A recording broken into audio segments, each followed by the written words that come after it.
How did Super Monkey Zero form? All of us know each other for a very long time, like since we were teenagers and stuff, but we're all in different bands and whatnot.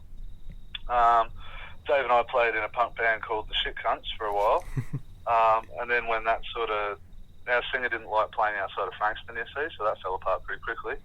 So we just started another band, because I was the drummer in that one, and I thought, nah, man, I've got to do something where I'm like guitarist and stuff like that. So yeah, we just sort of all fell back in together and stuff like that. Like, we all happened to be doing nothing at the same time, so that's pretty much it. Okay. Not very exciting, but it's true. No, stars kind of aligned, and it is what it is. Nice.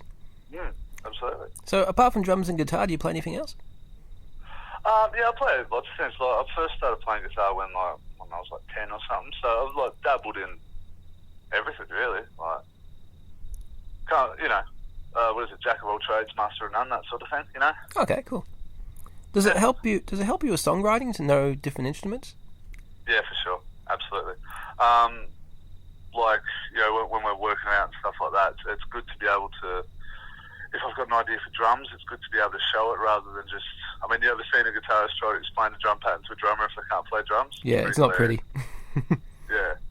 So yeah, no, it's good to be able to do that and stuff. But I'm not the only one of them. Like, a drummer can play like guitar and bass a bit, and our bass player can play drums and guitar and stuff. So we're pretty. We can all speak each other's language, which is pretty cool. Yeah, it definitely helps. Nice. Yeah. So, how would you describe your band for somebody who hasn't heard you? Okay, well, it's hard to. I know this sounds a bit silly, but it's a bit hard to put a genre on it. Like, if we're playing to rock fans, they might say we're metal. If we're playing to metal fans, they might say we're rock. So I've gotten to the point where I explain it. We sound like Metallica playing AC/DC if AC/DC songs were written by Iron Maiden. That's pretty cool. You know what I mean? Yeah. There's a bit of a prog element in there too, and a bit of a classic rock element as well. Yeah, absolutely. Thin Lizzy, big favourite band of mine, so nice. I really love what they've done with the double guitars. That's probably where we get our thing from, really. And I'm a big fan of like Iron Maiden. That they've been accused of being proggy and stuff. Also Mastodon. Yeah. You know what I mean? That they do. It's all riffy, but you just don't sit on the same thing. Nirvana did what Nirvana did a while ago, so no one really needs to cover that anymore. You know what I mean? Yeah, pretty much. You've got to find your own way. Yeah, absolutely. Just and keep it interesting, because it's got to be interesting for us as well. Like if we're not interested in what we're doing, what's the point, really? Yeah, because if you're just going through the motions, the audience knows anyway. Oh, for sure they do. Yeah. They do. Is there a story behind the band name? Yeah. So, like Super Monkey Zero, if you're trying to work it out yourself, you might think maybe the first human, you know what I mean? Like the Zero Monkey or something like that, and humans like Super Monkey. But the truth is, when I was at uni, it was my girlfriend's email password. Okay, fair enough. Yeah, I just pinched off. I saw her type in and went, I'm taking that. I don't even know what could be going through somebody's head to come up with that. Yeah, I don't know. I really don't know. I never asked, actually. I just took the name and ran. Nice. So the album State of Affairs has been released. How would you describe the songs on it? That's a good one. Just sort of a collection. I mean, lyrically, it's just a snapshot of stuff that was going on at the time, like personally and sort of also globally and whatnot. Just my interpretation or opinion, or whatever that's worth. Musically, it was just, I suppose, really a culmination of just like the year or so beforehand. Before we recorded, we're playing these songs and we're going around the country and playing locally and things like that. And it's just sort of the ones that sort of stood up. They're the ones that we end up putting on the album. So there's a bunch of leftover songs, but I mean, we'll probably never use them because, I mean, if they didn't make the first cut, what cut are they going to make? Yeah, that makes sense. The ones that kind of go over best live are probably the best ones that deserve to be on an album. Absolutely. I mean, I thought it's a time-consuming way to do it, but it was a good way to do it because you get the ones that get the best reaction. But now that we're writing the second album, I'm sort of thinking, well, I don't want to put a year into like testing them on the road, so we've sort of got to, really make sure we're right. Okay, yeah. So when you're writing lyrics, is music kind of therapy or is it just fun? When writing lyrics? Yeah. Yeah, well, the way I do it, because as we spoke about before, I'm, a musician first, I suppose. I mean, the only reason I'm a singer is because I can't stand singers. You know what I mean? Yeah. Like, they've got problems. So I thought, you know what? I'll have a crack. I'm not the best, but I just don't have that lead singer disorder thing that they all have. So I do the lyrics last. When we're writing, you know, I kind of make noises that sound like words. You know, most people would assume they are words, but not really decipher them. And then right at the end, I just kind of put lyrics to the melody. Okay. I don't sit around with you know, doing poems or anything like that. I just got whatever fits the melody and whatever tells a story. I suppose that's the most important part. You can't get to the end of a song and go, wow, what? You know what I mean? Like, Yeah. I personally think, you know, you've got to get your message across and still have a chorus that's a little bit catchy. You know what I mean? Yeah, definitely. You mentioned earlier you're a big Thin Lizzy fan. Would you say Phil Lynott's been a big inspiration on you?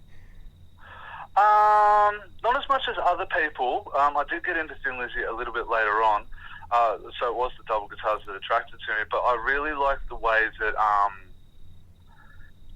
like, because he is a poet, obviously, right? You know, the way he does his words and whatnot. But I like the phrasing and the way he puts it. Like, the story comes across, as we were just saying, but the emphasis is in odd spots to really sort of go with the beat. Yeah.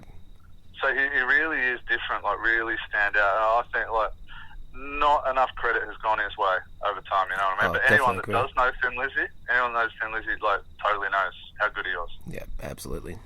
One of the greats, easily. For sure. Yeah. So did you record the album in the studio or did you guys do it at home? We did it ourselves. Nice. At various places. We did drums in a rehearsal studio, because we just figured, you know, they'd be too loud to do at home. We did guitars at all of our houses, depending on what was going on at the time.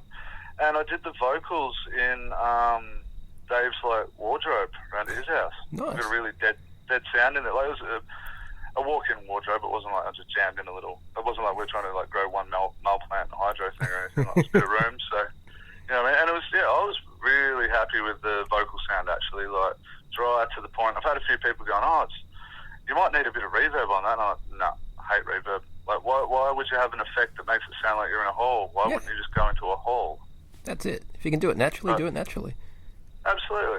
So that's what we did. So, I mean, it's not perfectly polished professional, but I think given the way that we did it, I'm really quite impressed with it, really. And the reception's been pretty cool as well. It's a pretty good album, I have to say, yeah. I'm actually surprised it was recorded at home. Yeah, cheers very much for that. Nice. But no, it was most of it. I mean, you've got to give the most credit to Matt, our bass player. He's the tech guy. He knows we can push buttons and make stuff happen, but he actually knows where to put it. You know what I mean? Yep, definitely. So, how do you guys balance the day job and other life responsibilities with the band? Not really sure, really. You've got to pay the rent, you've got to pay the bills and all that sort. But I just suppose if you're bitten by the bug, you know what I mean? If you love music, you love doing that stuff, you just find a way to do it.